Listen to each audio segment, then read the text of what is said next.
Coming up on Hands on Tech, I've got a show full of questions that also has a bunch of answers. We talk about what to do when you're trying to connect to a friend's computer to help them actually solve a problem on their machine by virtually connecting to their device. We also talk about what is the right disk format to use for your external drives. We touch on a question of email providers and a little bit of follow-up, plus a little bit more, coming up on Hands on Tech. This is Twit.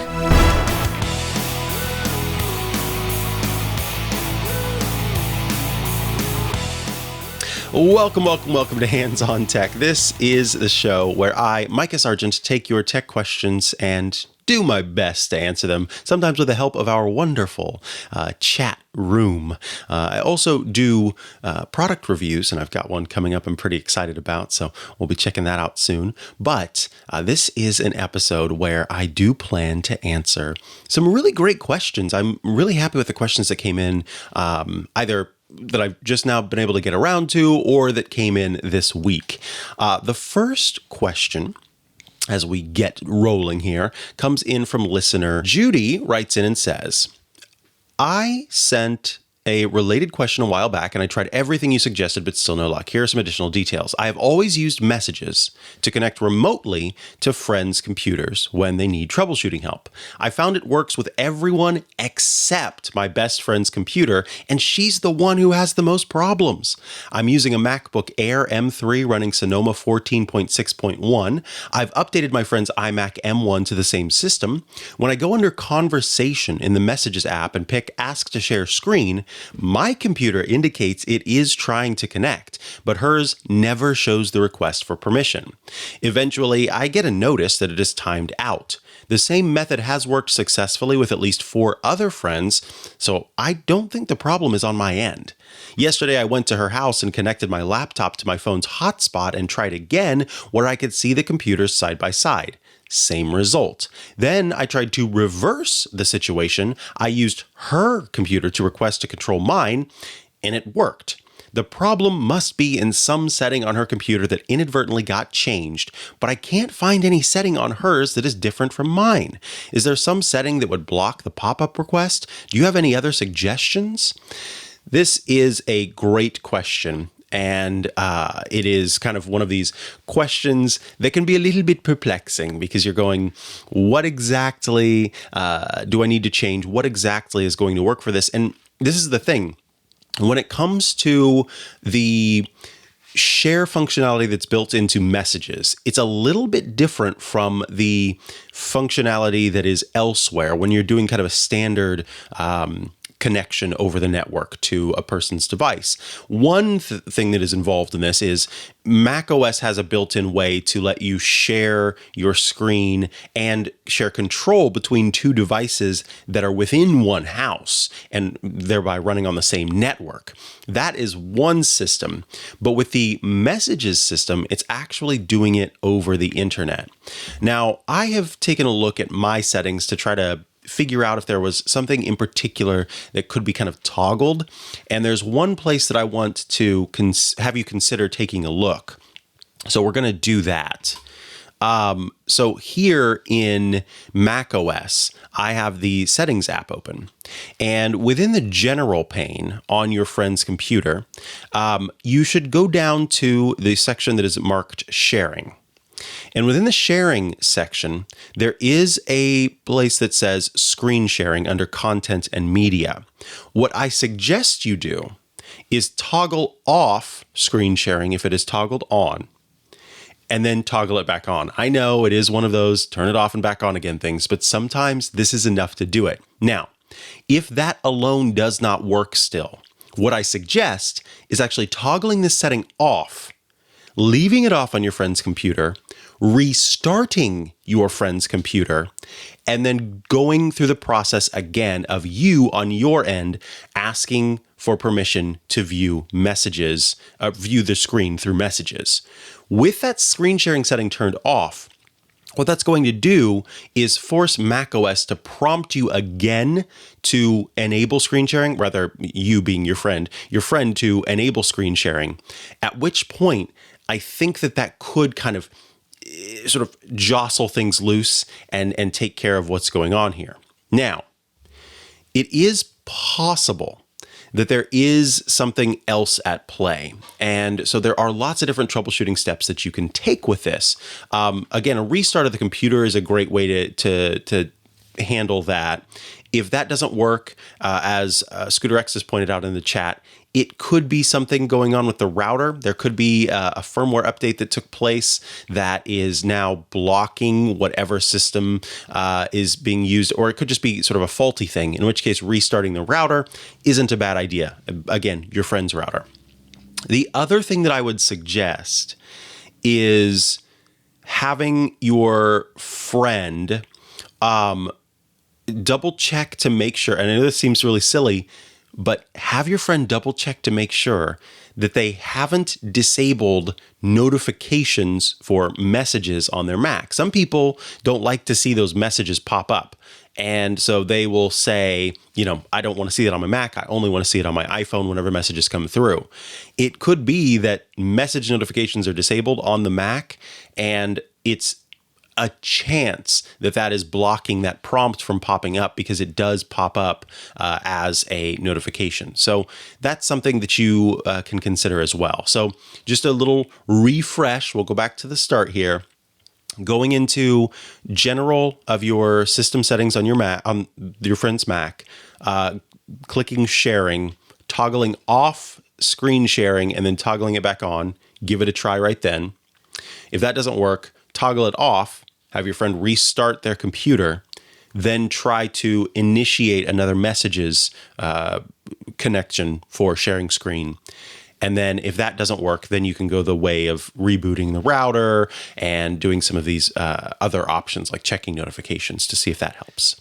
So, Judy, I hope that helps you get this figured out. And also props to you for taking on the duty that we have of being tech support for other people. That's always awesome to hear. So best of luck with that. And I would love to hear how it goes. And if it goes poorly, get back in touch and we can figure out what else to try to make this work. All righty. Our next question comes in from someone who I just saw pop into the Discord, MacFixerDK. All right, MacFixerDK has written in and says, I have searched the internet for my question, and there are so many others with the same problems. I just got a new MacBook Pro 14-inch M3 Pro, and I came from my MacBook Pro 16-inch with the i9 processor.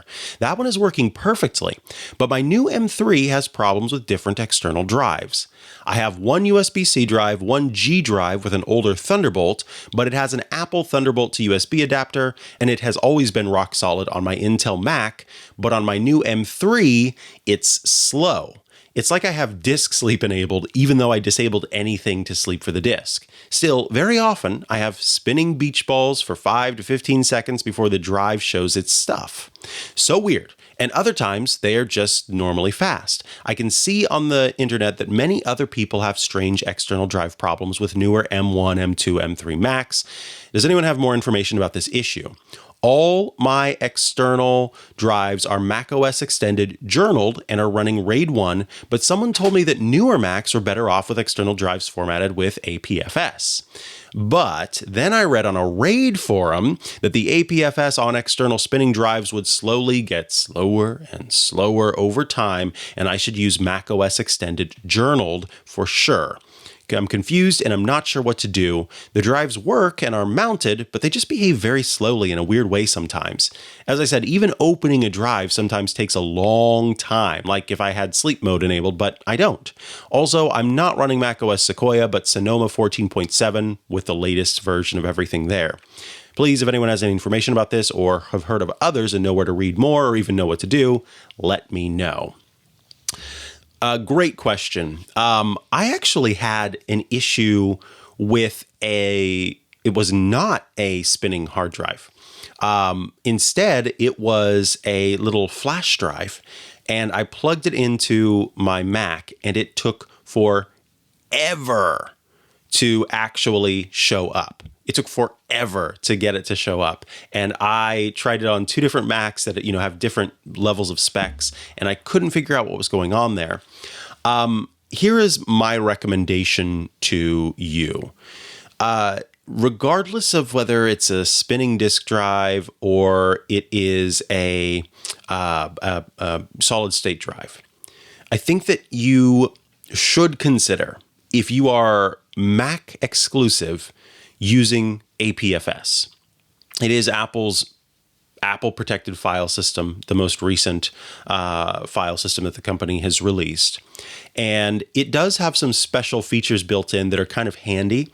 If you partition a drive, you don't have to preset the partition to a certain size. So what I mean by that is you essentially create these containers that can expand or contract based on what you put in them, which is very handy because you don't have to have that foresight of, oh, I have this partition, and they each can only have 500 gigabytes. No, you just create the separate little partition within it, and then whatever you put on this one, it can fill up to take up space, and this one can fill up to take up space, and they kind of are just these buckets that, as long as it evens out in the end, very handy.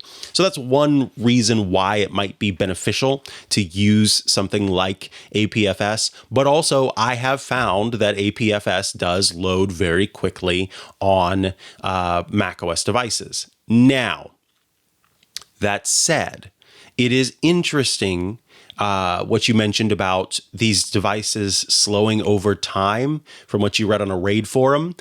I have not had that experience. I can't speak to that. I have had no issue with my APFS formatted drives. Now, if you are not Mac exclusive, if you're platform agnostic, then there's another option that I have for you that has worked the best for me, and that is using exFAT and using the GUID partition map scheme. So in Disk Utility, you can go in and you can choose exFAT. Don't choose the other one, which is FAT32. Use exFAT. That's the newer one. And then also also make sure to update to choose the GUID partition map scheme. So that has been beneficial to me when I'm using devices, a flash drive or a hard drive on a Mac, and then moving over to Windows, being able to plug that in and have that work just fine. And then also for third-party devices like security cameras that have SD cards, always have those as exFAT, and it has been easy to be able to view those regardless of what device I'm using. So that's kind of the main suggestion that I have for you. It's tough because having to wait for that drive to get loading is a little bit annoying. My only other thought here is that think about if you're running, right? And someone is running beside you and they're running at the same speed that you're running, then you both are able to communicate with one another, right? It's no problem. And if you're both moving slowly, you're walking along and you're talking to each other, it's very easy for you to communicate with each other as well. You can hear what they're saying, they can hear what you're saying. But if you choose to run and they choose to walk, or vice versa, then it can feel like it takes time, if at all, for your communication to reach that person. And so there's a part of me that wonders if with that i9 MacBook Pro, everything's walking. And so using this spinning hard drive it feels like it's as fast as it needs to be. But if everything's kind of delayed by a little bit, then you don't have that kind of beach ball effect. Whereas when you've got this newer system that has faster processing and faster speeds, that beach ball could be the time where you slow down to let the hard drive catch up with you. So the system is going, hold on, I've got to wait for it to do what it needs to do, and then get those files transferred over.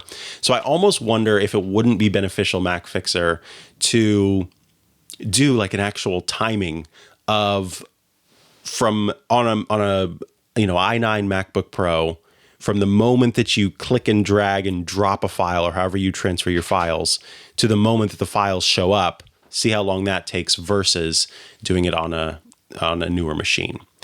So those are some suggestions for you with that.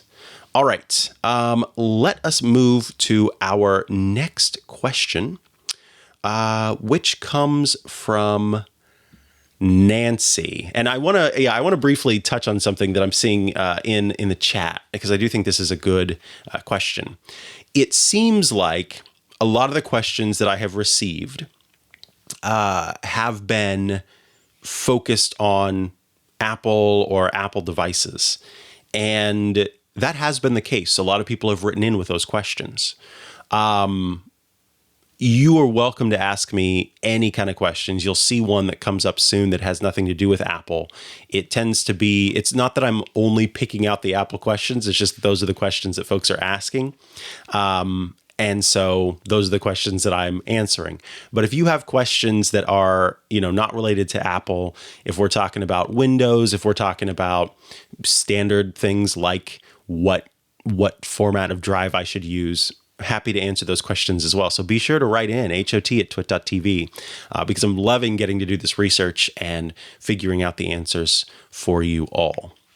All right, let's look at our next question, which comes from Nancy. Nancy has written in and says, and this was on Thursday, it's Thursday, the day Hurricane Milton is moving out of Florida, and I'm down here in West Palm Beach without internet. I'm obviously immensely grateful we didn't get the full brunt of the storm, but I would have liked to watch YouTube videos on my big TV with my husband like we usually do. However, I can't get AirPlay to work. It mirrors my phone just fine until I try to start the video, and the pause play button on the phone ignores my tap. The video plays fine when AirPlay is turned off. In other words, on Nancy's device, it plays fine on the phone. If I start the video first and then turn on mirroring, the video stops playing. In fact, I can't get YouTube to even do a search with AirPlay on. It simply won't function. I thought maybe it's a YouTube problem, and I tried with Safari and with Chrome, but the browsers won't work unless I turn Wi-Fi off. I tried with the Disney app, which mirrors fine, until I press play. There is a little red circle with a diagonal line through it on the bottom left of the TV screen beside the time elapsed for both YouTube and Disney. My iPhone 15 Pro is on 18.0.1 and my Apple TV is on 18.0. I would love your help for the next time we lose internet. By the way, I called in last year questioning how I might pause and resume my exercise videos with my watch, and you explained how I could do it via the Apple Music app, and Leo suggested the Satachi media button.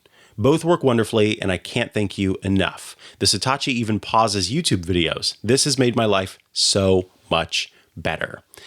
Yes, so that is really cool to hear, Nancy, that worked out for you. I do think it was me, though, who recommended the Satachi media button, as I mentioned that I had it in my car for several years before I had a car that had the options to control things on my steering wheel. Very glad to hear that worked out for you. So, Nancy, here's the problem. You are, and I got to tell you, you opened my eyes to something, because my first thought was, you don't have internet. And so without internet, I don't know how you plan to stream something from, don't have internet. You didn't have your home Wi-Fi network operating at the time. There was no internet being received to it. So you were going over cellular. So I thought, how are you going to stream something via cellular and then get it to display local area network wise via AirPlay onto a device? That doesn't add up for me. So I tested it. I turned off my Wi-Fi connectivity. Oh, well, let me be clear. I turned off my access to my Wi-Fi network, because Wi-Fi itself needs to be turned on. And then I used cellular to play some music and watch a couple of things, and was able to AirPlay it to the device that I was using. So you are able to AirPlay over the local area network, even if your wide area network is down. So that was great, Nancy, to learn about that. But here's what I'm wondering. While that worked with first-party apps very easily, very simply, all of that, kind of clicked into place, I'm wondering about third-party apps being able to reconcile that they are getting media over cellular and then trying to stream it to a different platform because each app has the option to set up custom tools, custom options, custom settings to be able to make that change. And so if that's the case, then what I'm thinking is it is confusing the system a little bit and is making it actually think that it should be able to it should not be able to have both going on. So it's coming over cellular, and then it's trying to tell the Apple TV, hey, stream this at the same time. And I think that could be where there's an issue at play here.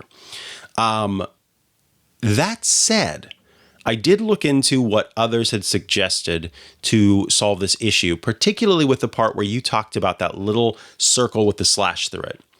And folks said that it was as simple, exactly, a copy protection thing. Thank you, Out of Sync. That was my thought as well, that because of the copy protection aspects of these third-party players, that's what I'm thinking is causing the issue. Because at the same time, it needs to be able to talk to the server and say, yes, you have permission to use this and view this. And then it needs to check if the device that you're displaying it on has the proper protections in place where it's not actually recording what you're trying to view over AirPlay. And that's why I think that Apple's first party, which, because it's so close to the bare metal, it's able to do that a little bit better. And that's why I was able to get it to work for that. So Nancy, I'm wondering if copy protection is at play here. But if it's not, folks said it's as simple as, for them with the red circle specifically, restarting their Apple TV. So you have to go into the settings for the Apple TV, go down to System, and then all the way at the bottom, you'll see Reset. Don't do that. Do Restart. And when you restart, that could be what you need to do to be able to get this to work. So if a restart of the Apple TV doesn't work, my guess is there's probably something more at play here with the copy protection, where trying to both use the local area network that's its own system and the cellular network, which is the other system, to do both at the same time is causing an issue. Now, somebody suggested in the chat, and this could be an option, is to use a device like your iPhone as a hotspot, connect the Apple TV to it, and then use another device, an iPad or some other device, as the kind of controller, also connected to the iPhone, or the hotspot, I should say, the cellular hotspot, and then use those together, because then you've got just the one network. So yeah, I think that this is a perplexing thing that it seems really simple on the face of it, but has a lot going on behind the scenes. That's what I think is going on here, Nancy.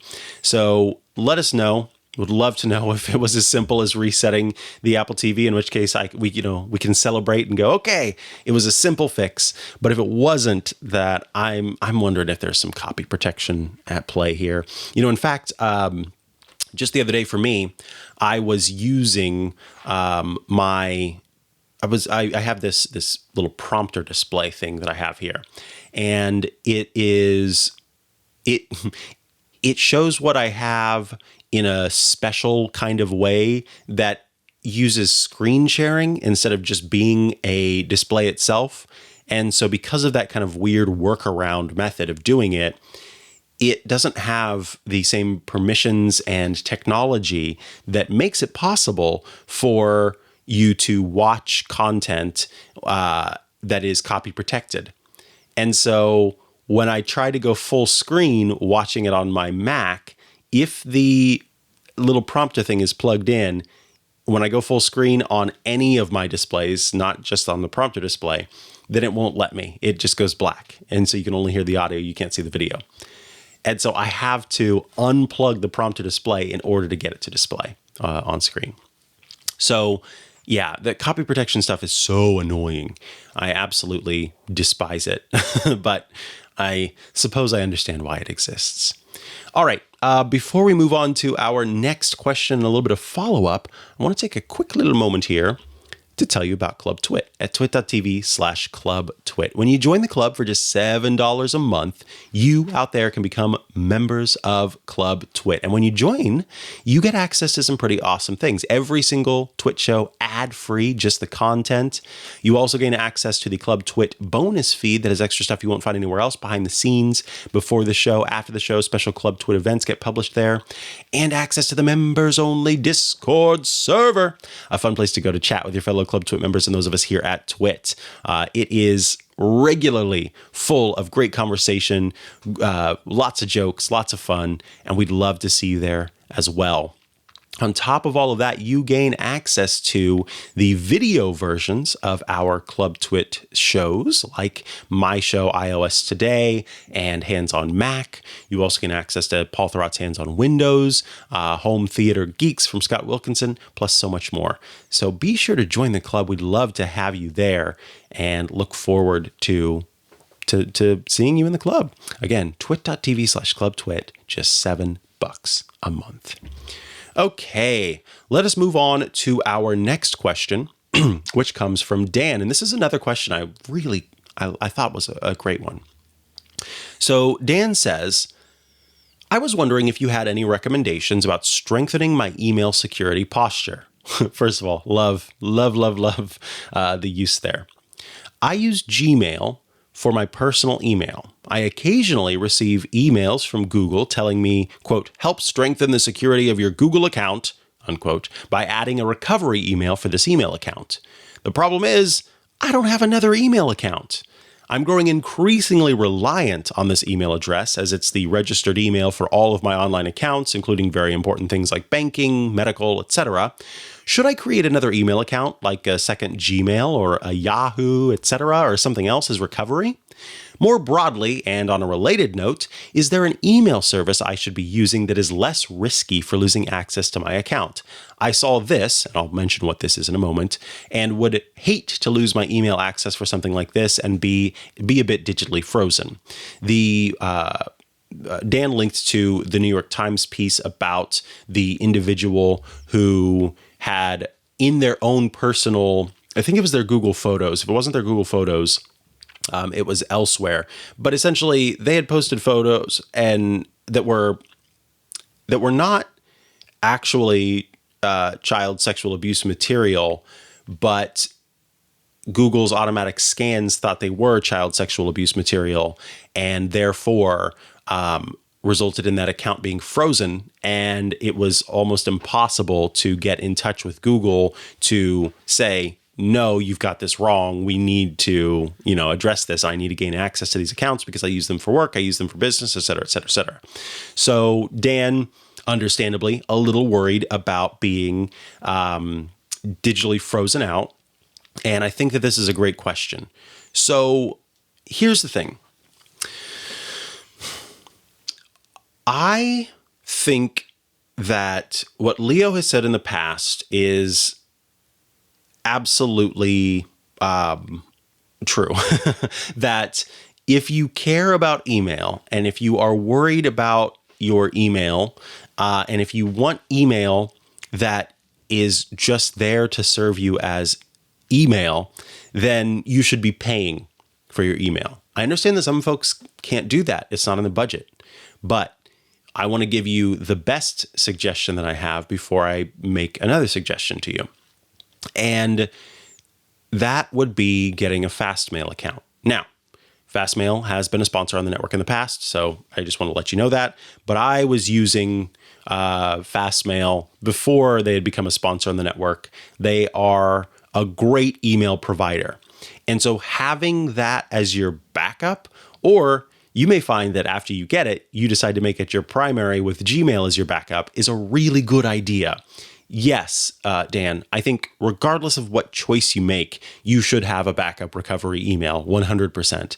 In the same way that we've got backups of our files and backups of our password options, you should be making sure that you've got a way to access your email if you ever lose access to your email.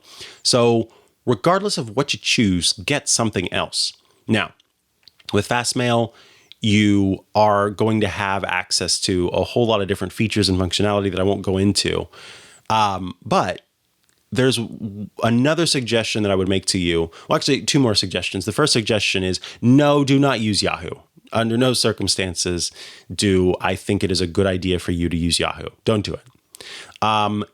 If you have any Apple devices, then I would suggest creating an Apple account. You can create one for free. Even if you don't have an Apple device. The reason why I say if you have an Apple device is because then it's kind of an easy integration. You probably already have an Apple account, but just haven't set up the email yet. So that's a great backup option. In that case, I would use it as just a backup because it's not noticeably better than what Google provides in terms of mail, unlike with Fastmail where it is. So just use that as the backup option, but have it there if you need it and to set up that recovery email. Or create a Microsoft account and have a Microsoft email. I'm not sure what they're doing at this point, if it's @Live. I know it used to be Hotmail, but I know it's not Hotmail anymore. But yeah, that's another option for you, is to just create a free Microsoft account. That's particularly if you're not an iOS user, an Android user. Excuse me, if you're not an iOS user. If you do use Android, then yes, Gmail would have been your first choice. So you do need to have that backup. It's worth investing in email. Even if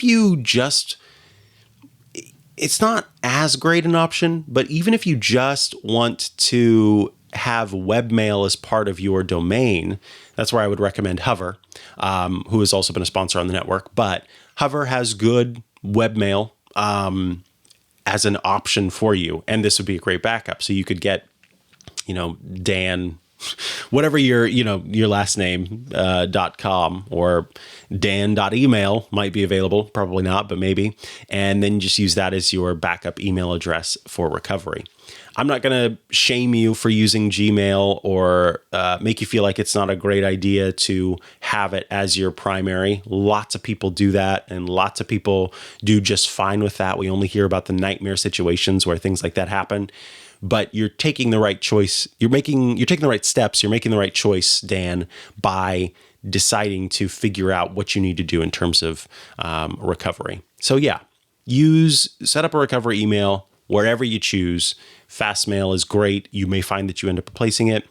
An Apple account, a Microsoft account, if you're looking for something free and just want to have it as a backup. So that is my suggestion to you. And yes, as Wizardling has pointed out, Fastmail can and does import and access your Gmail account, so you can keep using that while you're using Fastmail. That can get a little complex for people, so I know that that's something to bear in mind.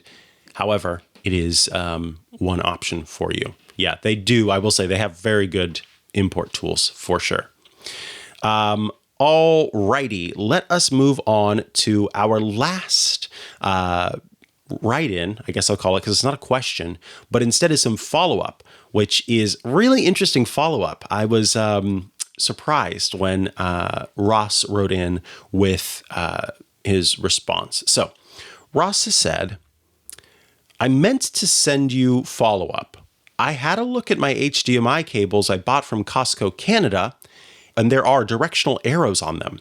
I switched them around and I haven't had issues since. Thanks, Ross. So let me remind everyone, Ross had written in to ask about having some trouble where every other every other device and every other kind of streaming app that was not the Apple TV was able to display, 4K content and use the soundbar that Ross had installed, and everything was working fine. However, when Ross switched to the Apple TV, there would be this connection error, and then the TV would go black.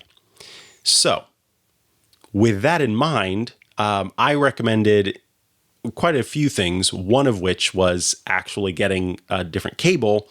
And Ross, in doing the process, happened to check the HDMI cables. And these HDMI cables from WireLogic have directional arrows. So these HDMI cables, which are active cables that also feature a built-in noise disruption filter, were the culprit here. If you don't plug them in the right way, then they don't properly transfer the signal as they're supposed to. And that was the issue all along. So that's one more troubleshooting step we get to add to the list. Do you have directional HDMI cables? If so, make sure you have them pointing the right way. Ross, thank you for that, because this is such a common question that we get regarding HDMI, and especially with ARC and eARC, and how to make that all work with a soundbar or whatever third-party set-top box you're using. And now we've got one more thing we can add to the list to say, did you check this? So Ross, I appreciate that. And if you can believe it, that does indeed bring us to the end of this episode of Hands on Tech. I want to thank all of you who have taken the time to join us today, to write your thoughts in the Discord, to write your thoughts on YouTube and elsewhere. I really appreciate it. If you have questions about anything related to tech, email me, hot@twit.tv. I'd love to hear from you, love to answer your questions, and so I look forward to that soon. Until next time, be sure to check out the other shows I do on the network, including Tech News Weekly, which publishes every Thursday, as well as Hands on Mac and iOS Today, which publish on Thursdays, although we do record those on Tuesday. We record iOS Today on Tuesday mornings, so you can tune in then. Thank you so much, and I will catch you again next Sunday for another episode of Hands on Tech. Bye-bye.